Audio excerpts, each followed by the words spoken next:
What's up, everyone? Zik here. It is June 25th, 2025. We have a massive announcement coming out of Dune Awakening today, following a very cool announcement from the creative director just a few days ago, considering some very big changes based off of feedback they've been receiving from the community and in their Ask Me Anything, which has been followed today with the announcement not only of their very first sort of large-scale patch to the game, but also the availability of the public test client. And this is the official post from their website. As we see, just scrolling down a little bit here, there are a super massive amount of changes getting implemented, and not just, changes for the better, but also a ton of bug fixes to technical and stability stuff, resource building and crafting, combat abilities, vehicles, all the stuff. It's actually like a stupidly long list of changes to go through here.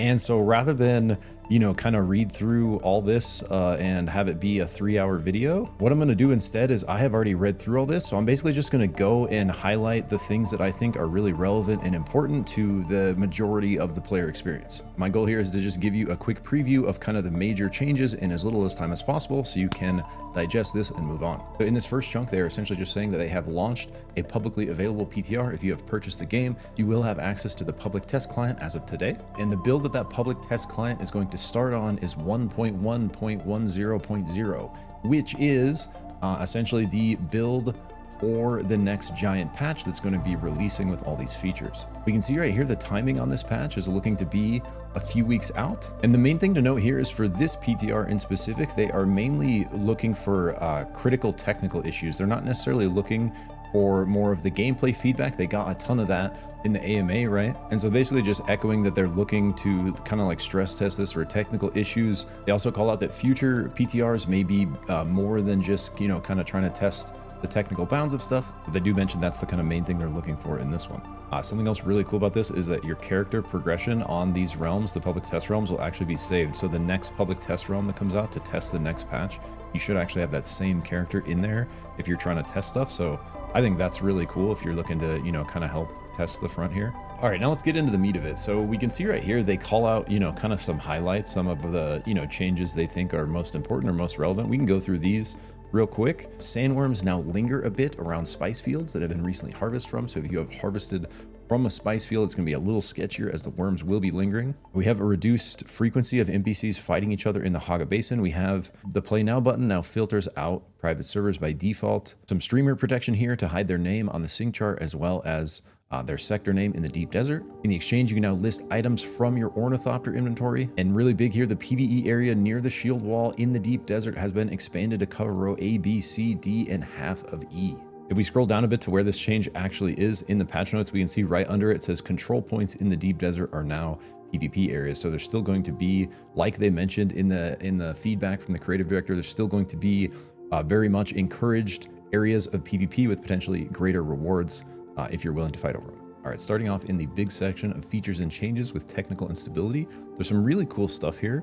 I think the coolest thing is this. We removed the restrictions when visiting other sieges. Before this change, players had their home sieges and could visit other sieges in their world, but couldn't claim land. Now, any player can go to any siege in their world and claim land wherever they want. So now, let's say your server is Wrath. You can now basically go to any of those sieges in Wrath and choose where you want to build. Trading post checkpoints can now be used as respawn points on different maps, which is cool. And now it looks like if you get caught in the Coriolis storm in the deep desert while offline, you will now be moved to Haga Basin so that the respawn menu shows all the respawn points in Haga Basin.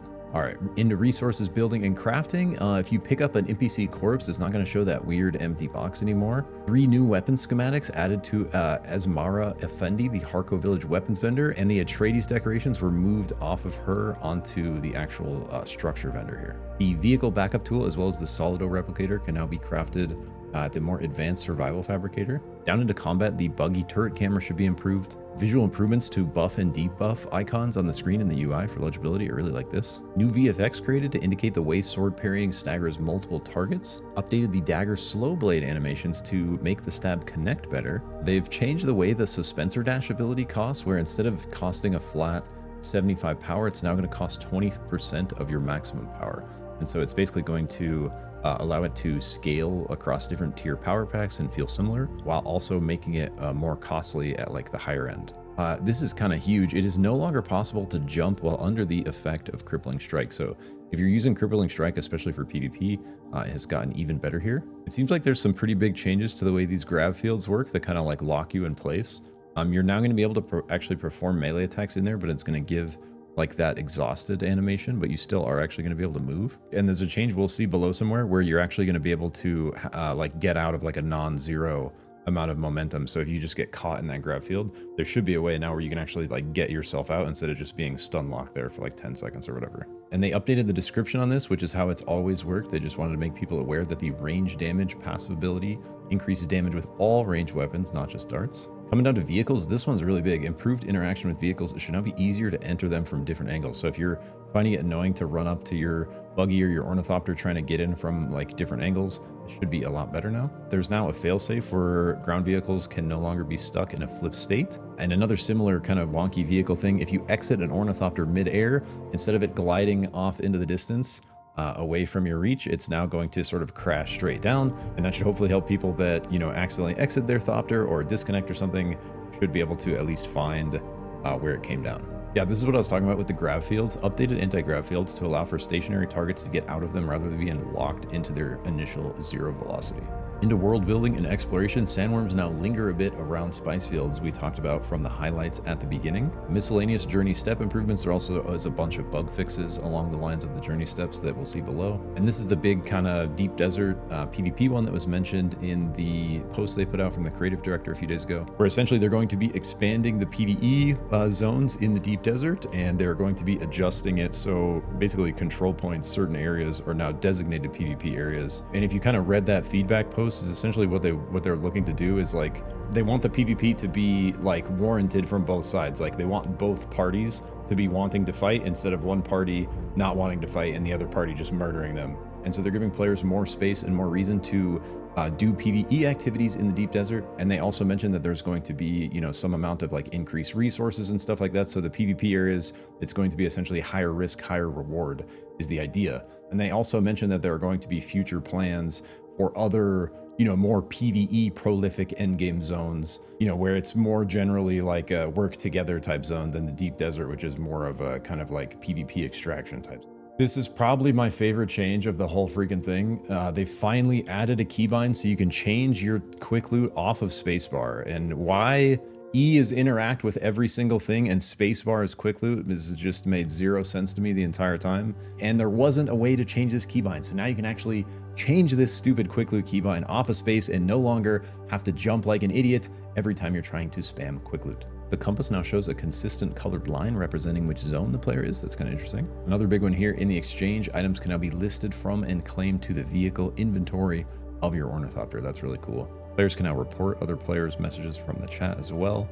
Getting into graphics, animations, and visual effects, they added and updated another big batch of animations, including NPC lip syncs during dialogues, boss simulations for various outfits, as well as various cinematics. This wreck of Hephaestus has been kind of a hot mess. It crashed me and then put me in an infinite loading loop, and then when I finally got in like 12 hours later, it put me under the world and I fell for like 20 minutes to my death to where I could finally die and respawn somewhere where I could play the game again. So it looks like they're doing some performance and optimization passes on the wreck of Hephaestus, so that kind of stuff doesn't happen.